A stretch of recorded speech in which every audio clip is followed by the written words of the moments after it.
Hello everyone, my name is Carol and welcome to my channel. It is October, which means it is spooky season, and if you couldn't tell, spooky is kind of my thing, so I wanted to do a video to celebrate. My original idea was to take Inktober prompts and combine them into character designs per week. However, I decided against using the official Inktober prompt list because, well, I felt that I wouldn't get a unique roster of characters, so instead I found this list by Boyfear on Instagram. Due to storms, school, and personal projects, I decided that I wouldn't have enough time to do more than one character. Even so, I wanted to use as many prompts as possible since the list looked so unique. How did I remedy this? I put all 31 rows into a wheel and spun until I got 10.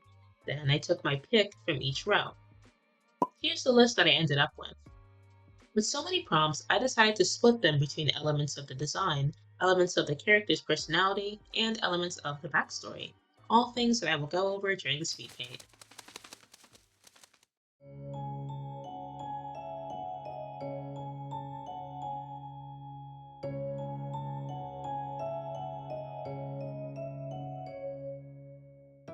After brainstorming and collecting images for reference, there was one main element that I really wanted to include, a mask designed to look like a crow's skull. Of course, I couldn't just throw in this element without a reason. Since this was a mysterious cryptid monster, I decided that I should come up with some kind of out there story to match. I then remembered the word puppet on the prompts list, and the story in my head forged from there. I imagined that deep within the dark woods resided an old dollmaker who one day came across a dying crow. This dying crow had been pierced by something, maybe a hunter's arrow or a branch.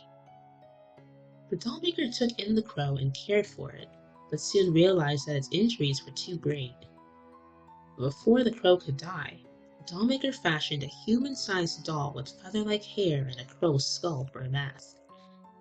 When the crow passed, its spirit transferred and possessed the doll, granting the crow with a new life.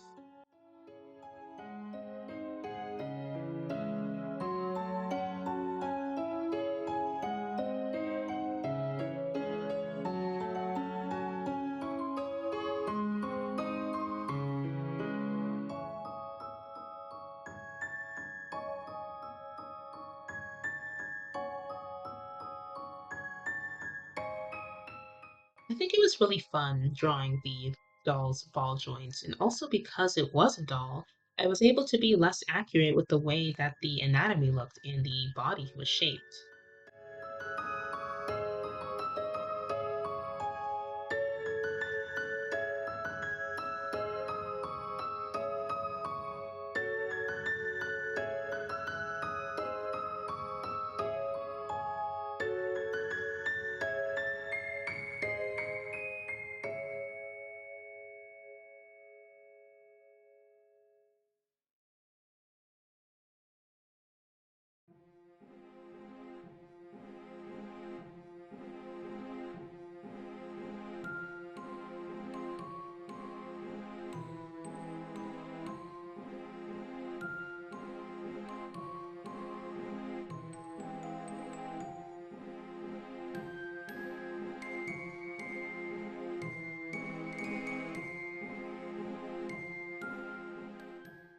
To incorporate more crow-like features, I made the hair kind of like spiky to resemble feathers.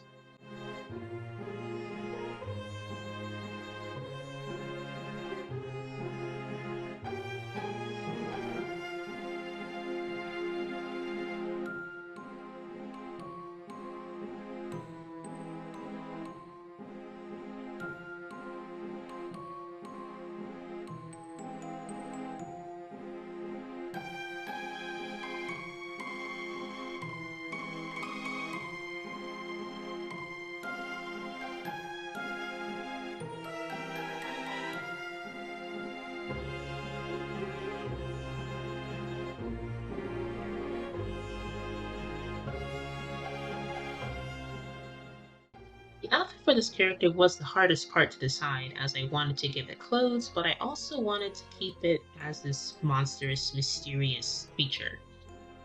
I decided on a long cloak, which I covered in feathers later, and torn cloth for the rest of the body. That way, I could imply that the dollmaker had given it clothes at some point, but throughout its years of roaming the forest, it's all grown tattered and torn.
I went ahead and incorporated teeth as a necklace around its neck to show that maybe the crow enjoys collecting things like that and displaying it on its body.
The remainder of the story is kind of just made up of vague ideas in my head, so how things go can be up to your interpretation.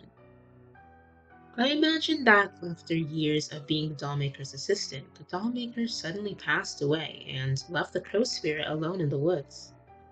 It still resides in the forest, chained to its creator's grave, and roams the graveyard, never to leave again. I thought it'd be cool if the crow still had its predatory instincts, and now it's applied to its large human form, so it guards the grave and attacks anyone that gets too close.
The color palette was relatively simple to choose, as I went with blacks and whites.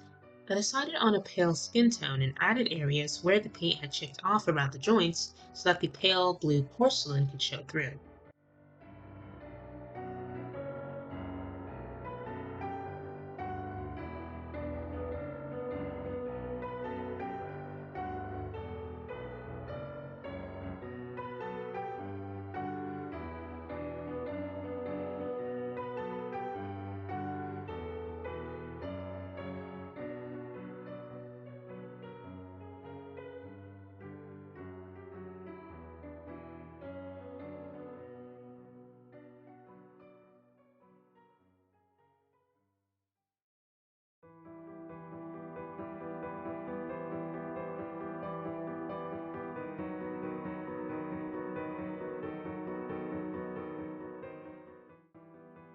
The remainder of the design would be dark to match with the shadows of the forest that it resides in.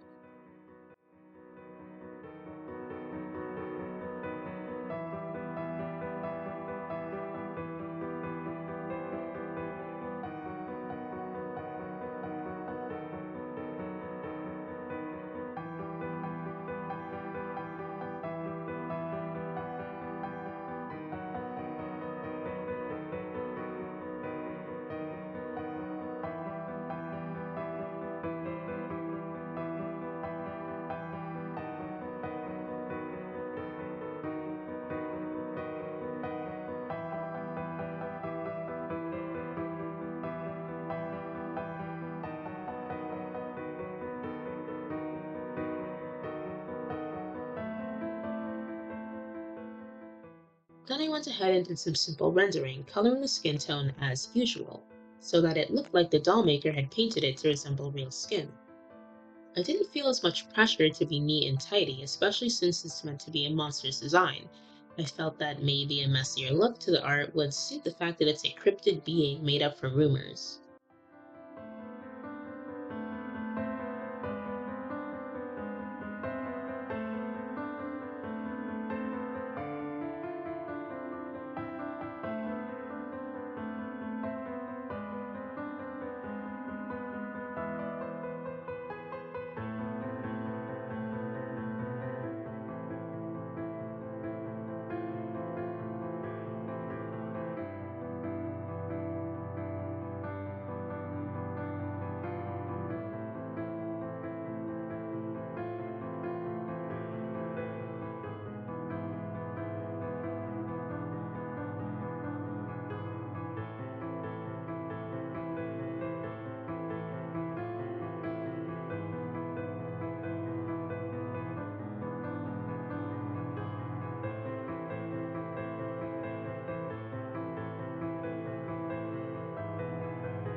Now our October monster is complete.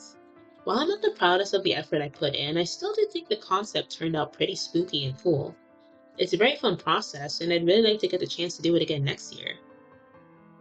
I have no clue what this thing should be named, so if you have any suggestions, let me know. That's all for this video, so thank you all very much for watching. If you enjoyed and would like to stick around for more content in the future, please do subscribe and I'd really appreciate it. I'll see you all next time, and please remember, if you hear a metal clatter in the woods, beware.